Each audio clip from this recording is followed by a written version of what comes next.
بسم اللہ الرحمن الرحیم۔ پچھلے پارٹ میں آپ نے سنا کہ حضور اکرم رحمت عالم نور مجسم محسن اعظم احمد مجتبی محمد مصطفیٰ صلی اللہ تعالی علیہ وسلم نے کفار مکہ کو معاف فرما دیا۔ حضور صلی اللہ تعالی علیہ وسلم جب مکہ فتح کرنے کے بعد مکہ کے کفار سے مخاطب ہوئے تو انہوں نے کیا ارشاد فرمایا؟ لا تثریب علیکم اليوم فاذهبوا انتم الطلقاء، آج تم پر کوئی الزام نہیں، جاؤ تم سب آزاد۔ تمام کو حضور نے معاف کر دیا۔ کفار نے مہاجرین کی جائیدادوں، مکانوں، دکانوں پر غاصبانہ قبضہ جما لیا تھا۔ اب وقت تھا کہ مہاجرین کو ان کے حقوق دلائے جاتے اور ان سب جائیدادوں، مکانوں، دکانوں اور سامانوں کو مکہ کے غاصبوں کے قبضوں سے گزار کر مہاجرین کے سپرد کیے جاتے۔ لیکن شہنشاہ رسالت نے مہاجرین کو حکم دے دیا کہ وہ اپنی کل جائیدادیں خوشی خوشی مکہ والوں کو ہبہ کر دیں۔ اللہ اکبر۔ اے اقوام عالم کی تاریخی داستانوں، بتاؤ کیا دنیا کے کسی فاتح کی کتاب زندگی میں کوئی ایسا حسین و زرعی ورد ہے؟ اے دھرتی خدا کے لیے بتا، اے آسمان واللہ بول، کیا تمہارے درمیان کوئی ایسا فاتح گزرا ہے جس نے اپنے دشمنوں کے ساتھ ایسا حسن سلوک کیا ہوا؟ اے چاند اور سورج کی چمکتی اور دوربین نگاہوں، کیا تم نے لاکھوں برس کی گردش لیل و نہار میں کوئی ایسا تاجدار دیکھا ہے؟ تم اس کے سوا اور کیا کہو گے کہ یہ نبی جمال و جلال کا وہ بے مثال شاہکار ہے کہ شاہان عالم کے لیے اس کا تصور بھی محال۔ اس لیے ہم تمام دنیا کو چیلنج کے ساتھ دعوت نظارہ دیتے ہیں کہ چشم اقوام یہ نظارہ ابد تک دیکھے، رفعت شان رفعنا لک ذکرک دیکھے، میرے محبوب کی شان دیکھے۔ فتح مکہ کے دوسرے دن بھی آپ نے ایک خطبہ دیا جس میں حرم کعبہ کے احکام و آداب کی تعلیم دی کہ حرم میں کسی کا خون بہانا، جانوروں کا مارنا، شکار کرنا، درخت کا کاٹنا، اذخیر کے سوا کوئی گھاس کاٹنا حرام ہے۔ اور اللہ نے گھڑی بھر کے لیے اپنے رسول کو حرم میں جنگ کرنے کی اجازت دی، پھر قیامت تک کے لیے کسی کو حرم میں جنگ کی اجازت نہیں۔ اللہ نے اللہ تبارک و تعالی نے اس کو حرم بنا دیا ہے۔ نہ مجھ سے پہلے کسی کے لیے شہر میں خونریزی حلال کی گئی، نہ میرے بعد قیامت تک کسی کے لیے حلال کی جائے گی۔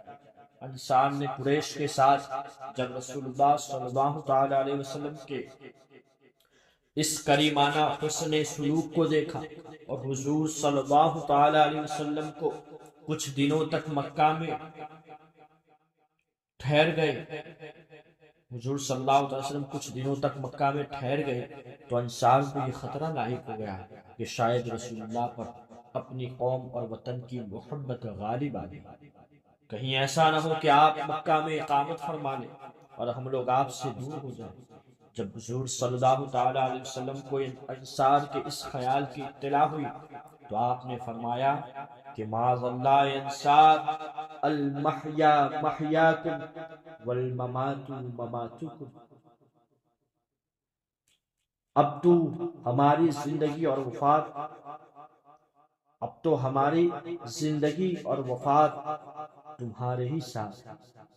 یہ سن کر فرتے مسرت سے انصار کی آنکھوں سے آنسو جاری ہو گئے اور سب نے کہا کہ یا رسول اللہ صلی اللہ تعالی علیہ وسلم، ہم لوگوں نے جو کچھ دل میں خیال کیا یا زبان سے کہا، اس کا سبب آپ کی ذات مقدسہ کے ساتھ ہمارا جذبہ عشق ہے، کیونکہ آپ کی جدائی کا تصور ہمارے لیے ناقابل برداشت ہو رہا ہے۔ جب نماز کا وقت آیا تو حضور اکرم صلی اللہ تعالی علیہ وسلم نے حضرت بلال حبشی رضی اللہ تعالیٰ عنہ کو حکم دیا کہ کعبے کی چھت پر چڑھ کر اذان دے۔ جس وقت اللہ اکبر کی ایمان افروز صدا بلند ہوئی تو حرم کے حصار اور کعبہ کے در و دیوار پر ایمانی زندگی کے آثار نمودار ہو گئے۔ مگر مکہ کے وہ نو مسلم جو ابھی کچھ ٹھنڈے پڑ گئے تھے، اذان کی آواز سن کر ان کے دلوں میں غیرت کی آگ پھر بھڑک اٹھی۔ چنانچہ روایت ہے کہ حضرت عتاب بن اسید نے کہا کہ خدا نے میرے باپ کی لاج رکھ لی کہ اس آواز کے سننے سے پہلے ہی اس کو دنیا سے اٹھا دیا۔ اور ایک دوسرے سردار قریش کے منہ سے نکلا کہ اب جینا بیکار ہے۔ مگر اس کے بعد حضور اکرم صلی اللہ علیہ وسلم کے فیض صحبت سے حضرت عتاب نے اسید بن اسید کے دل میں نور ایمان کا سورج چمک اٹھا اور وہ صادق الامین مسلمان بن گئے۔ چنانچہ مکہ سے روانہ ہوتے وقت حضور صلی اللہ تعالی علیہ وسلم نے انہی کو مکہ کا حاکم بنایا، عتاب بن اسید۔ اس کے بعد حضور صلی اللہ تعالی علیہ وسلم کوہ صفا کی پہاڑی کے نیچے ایک بلند مقام پر بیٹھے اور لوگ چوک در چوک آپ کے دستے حق پرست پر اسلام کی بیعت کرنے لگے۔ مردوں کی بیعت ختم ہو چکی تو عورتوں کی باری آئی۔ حضور صلی اللہ تعالی علیہ وسلم ہر بیعت کرنے والی عورت سے جب وہ تمام شرائط کا اقرار کر لیتی تو آپ اس سے فرما دیتے تھے کہ قد بایعتک، تو کی میں نے تجھ سے بیعت لے لی۔ حضرت بی بی عائشہ کا بیان ہے کہ خدا کی قسم آپ کے ہاتھ نے بیعت کے وقت کسی عورت کے ہاتھ کو نہیں چھوڑا، صرف کلام ہی سے بیعت فرما دیتے تھے۔ غور کریں آپ، آج ہمارے حالات کیا ہیں؟ کچھ جاہل پیروں کی وجہ سے آج بدنامی اسلام کی نظر آتی ہے۔ جہاں رسول اکرم صلی اللہ تعالی علیہ وسلم جیسا لیڈر اور مرشد، جن کے بارے میں حضرت بی بی عائشہ بیان کرتی ہے کہ خدا کی قسم آپ کے ہاتھ نے بیعت کے وقت کسی عورت کے ہاتھ کو نہیں چھوا، صرف کلام ہی سے بیعت فرما لیتے تھے، صرف زبان سے۔ آپ غور کریں، ہمارے پیارے آقا صلی اللہ تعالی علیہ وسلم جو ہدایت کے لیے ہمارے پاس آئے ہیں، جو پیغمبر ہمیں اللہ کا پیغام پہنچانے کے لیے آئے ہیں، ان کا راستہ یہی ہے، وہ یہی طریقے سے بیعت کرتے تھے۔ انہی عورتوں پہ نقاب اوڑھ کر ہندہ بنت عتبہ بن ربیعہ بھی بیعت کے لیے آئی، جو حضرت ابو سفیان کی بیوی اور حضرت امیر معاویہ رضی اللہ تعالیٰ عنہما کی والدہ ہے۔ یہ وہی ہندہ ہے جنہوں نے جنگ احد میں حضرت حمزہ کا شکم چاک کر کے ان کے جگر کو نکال کر چبا ڈالا تھا، اور ان کے کان ناک کو کاٹ کر اور آنکھ کو نکال کر ایک دھاگے میں پرو کر گلے کا ہار بنا لیا تھا۔ جب یہ بیعت کے لیے آئی تو حضور سے نہایت دلیری کے ساتھ گفتگو کی۔ ان کا مکالمہ کیسا تھا؟ غور کریں، سنیں۔ رسول اکرم صلی اللہ تعالی علیہ وسلم نے ارشاد فرمایا، تم خدا کے ساتھ کسی کو شریک مت کرنا۔ ہندہ بنت عتبہ نے کہا، یہ اقرار آپ نے مردوں سے تو نہیں لیا، لیکن بہرحال ہم کو منظور ہے، میں یہ منظور کرتی ہوں۔ رسول اللہ صلی اللہ تعالی علیہ وسلم نے ارشاد فرمایا، چوری مت کرنا۔ ہندہ بن عتبہ نے کہا، میں اپنے شوہر کے مال میں سے کچھ لے لیا کرتی ہوں، معلوم نہیں یہ بھی جائز ہے یا نہیں۔ حضور صلی اللہ تعالی وسلم نے ارشاد فرمایا، اپنی اولاد کو قتل نہ کرنا۔ ہندہ بنت عتبہ نے کہا، ہم نے تو بچوں کو پالا تھا، اور جب وہ بڑے ہو گئے تو آپ نے جنگ بدر میں ان کو مار ڈالا، اب آپ جانیں اور وہ جانیں۔ بہرحال حضرت ابو سفیان اور ان کی بیوی ہندہ بنت عتبہ دونوں مسلمان ہوئے، لہٰذا ان دونوں کے بارے میں بدگمانی یا ان دونوں کی شان میں بد زبانی روافظ کا مذہب ہے۔ اہل سنت کے نزدیک ان دونوں کا شمار صحابہ و صحابیات کی فہرست میں ہے۔ یاد رکھیے گا، اب حضرت ابو سفیان رضی اللہ تعالی عنہ اور حضرت ہندہ بنت عتبہ رضی اللہ تعالی عنہا ان دونوں کی شان میں، ان دونوں کے بارے میں بدگمانی کرنا، یہ اہل سنت والجماعت کا عقیدہ نہیں ہے، یہ اہل سنت والجماعت کے نزدیک نہیں ہے۔ یہ دونوں صحابہ اور صحابیات میں شمار ہیں، اور جو صحابہ اور صحابیات ہیں اب ان کی کوئی بدگمانی یا ان کی کوئی گستاخی نہیں کی جائے۔ اہل سنت والجماعت ہر صحابی کی تعظیم کرتا ہے، ان کی عزت کرتا ہے۔ کسی بھی صحابی کے بارے میں بدگمانی یا بد زبانی یہ ہمارا نہیں بلکہ رافضیوں کا طریقہ ہے۔ ابتدا میں ان دونوں کے ایمان میں کچھ تذبذب رہا ہو، مگر بعد میں یہ دونوں مسلمان ہو گئے اور ایمان ہی پر ان دونوں کا خاتمہ ہو۔ حضرت بی بی عائشہ صدیقہ رضی اللہ تعالی کا بیان ہے کہ ہندہ بنت عتبہ بارگاہ نبوت میں آئی اور عرض کیا کہ یا رسول اللہ، روئے زمین پر آپ کے گھر والوں سے زیادہ کسی گھر والے کا ذلیل ہونا مجھے محبوب نہ تھا، مگر اب میرا یہ حال ہے کہ روئے زمین پر آپ کے گھر والوں سے زیادہ کسی گھر والے کا عزت دار ہونا مجھے پسند نہیں، یعنی آپ ہی کا گھر۔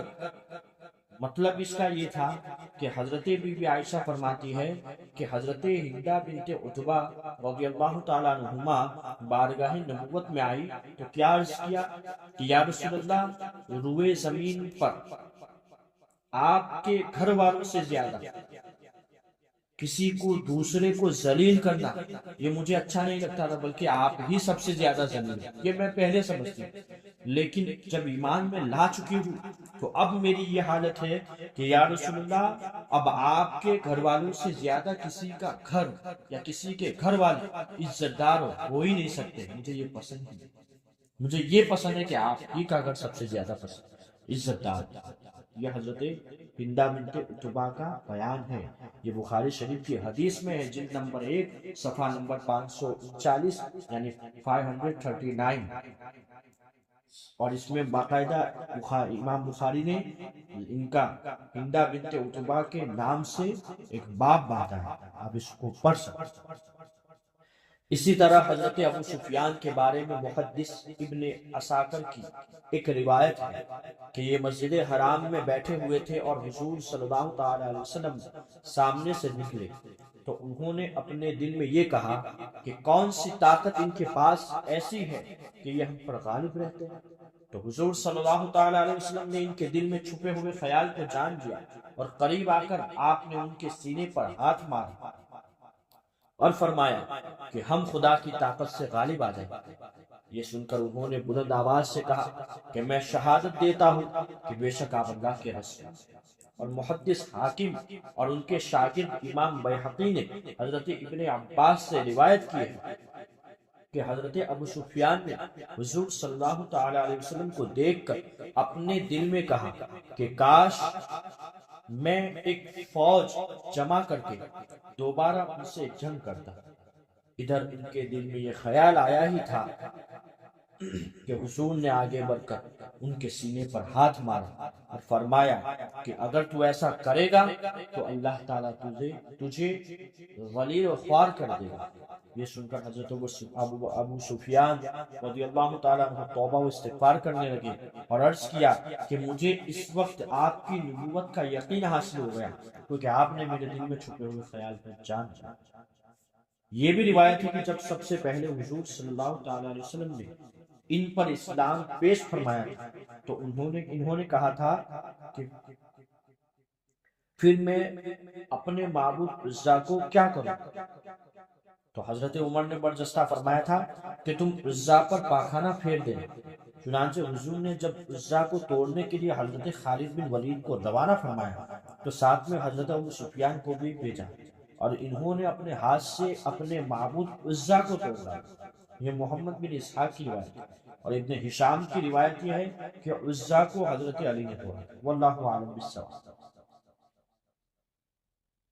گزشتہ بیانوں میں جو پارٹ گزرے ہیں اس میں ہم ذکر کر چکے ہیں کہ خانہ کعبہ کے تمام بتوں اور دیواروں کی تصاویر کو توڑ پھوڑ کر اور مٹا کر مکہ کو تو حضور صلی اللہ علیہ وسلم نے بت پرستی کی لعنت سے پاک کر ہی دیا تھا، لیکن مکہ کے اطراف میں بھی بت پرستی کے چند مراکز تھے، یعنی لات، منات، سواع، عزا، یہ چند بڑے بڑے بت تھے جو مختلف قبائل کے معبود تھے. حضور صلی اللہ علیہ وسلم نے صحابہ کرام کے لشکروں کو بھیج کر ان سب بتوں کو توڑ پھوڑ کر بت پرستی کے سارے بتوں کو تہش نہش کر دیا اور مکہ نیز اس کے اطراف و جوانب کے تمام بتوں کو نیست و نابود کر دیا. اس طرح بانی کعبہ حضرت خلیل اللہ علیہ السلام کے جانشین حضور رحمت للعالمین نے اپنے مورث اعلیٰ کے مشن کو مکمل فرما دیا، اور در حقیقت فتح مکہ کا سب سے بڑا یہی مقصد تھا کہ شرک و بت پرستی کا خاتمہ اور توحید خداوندی کا بول بالا ہو جائے. چنانچہ یہ عظیم مقصد بحمدہ تعالی بدرجہ اتم یعنی مکمل طور پر حاصل ہو گیا.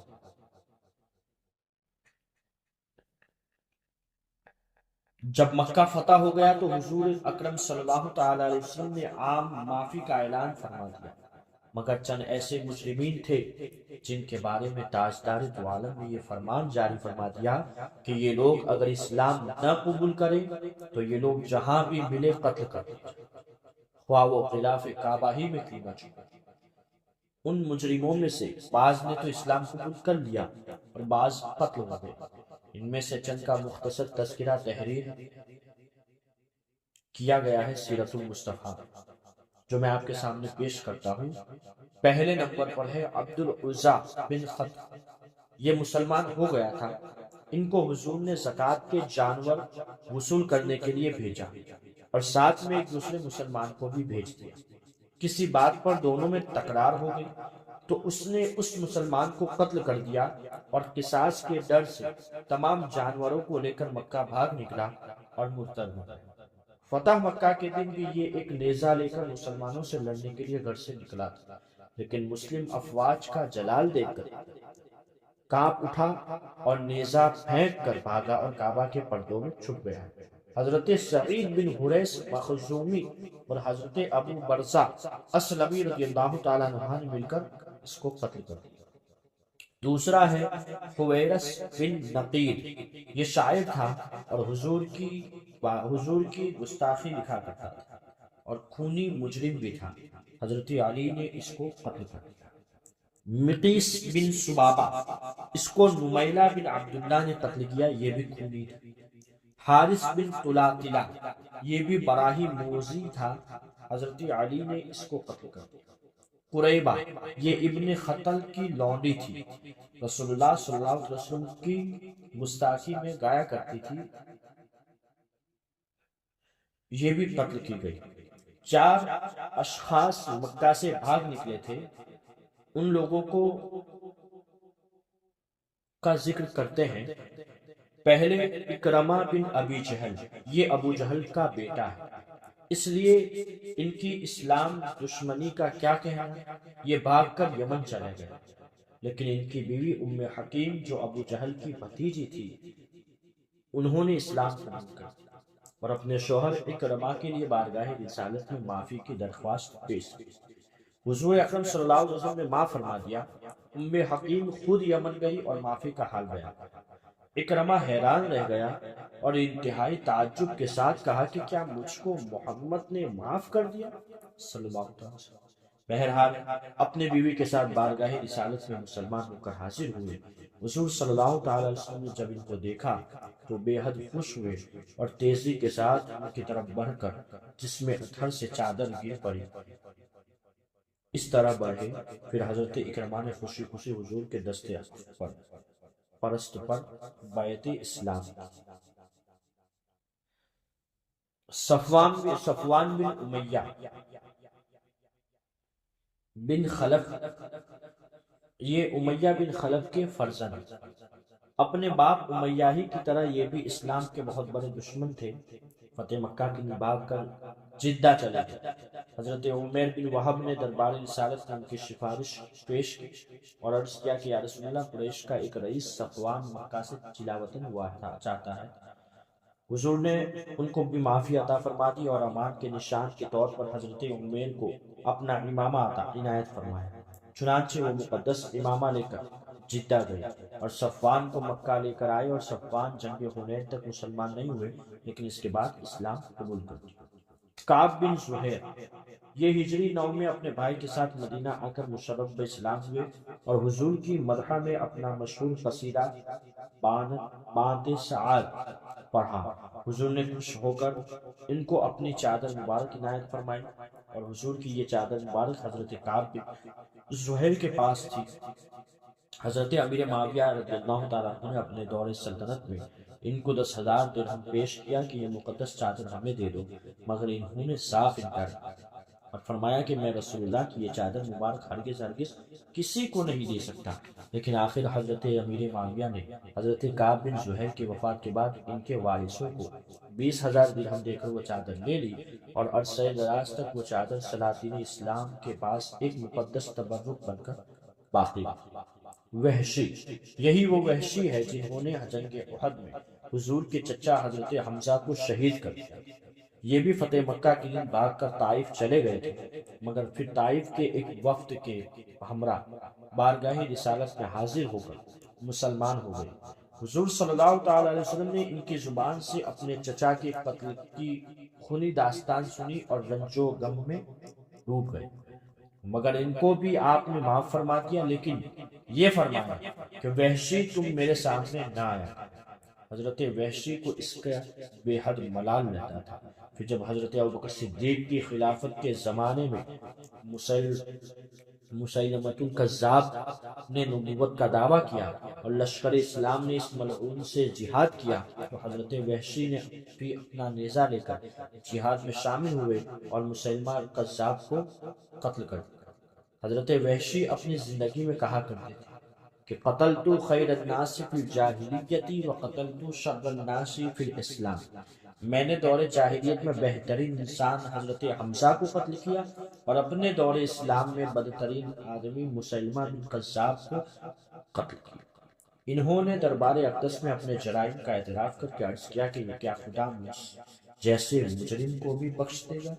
تو آیت کریمہ نازل ہوئی، قل یا عبادی الذین اسرفوا علی انفسهم لا تقنطوا من رحمت اللہ ان اللہ یغفر الذنوب جميعا انہ هو الغفور الرحیم۔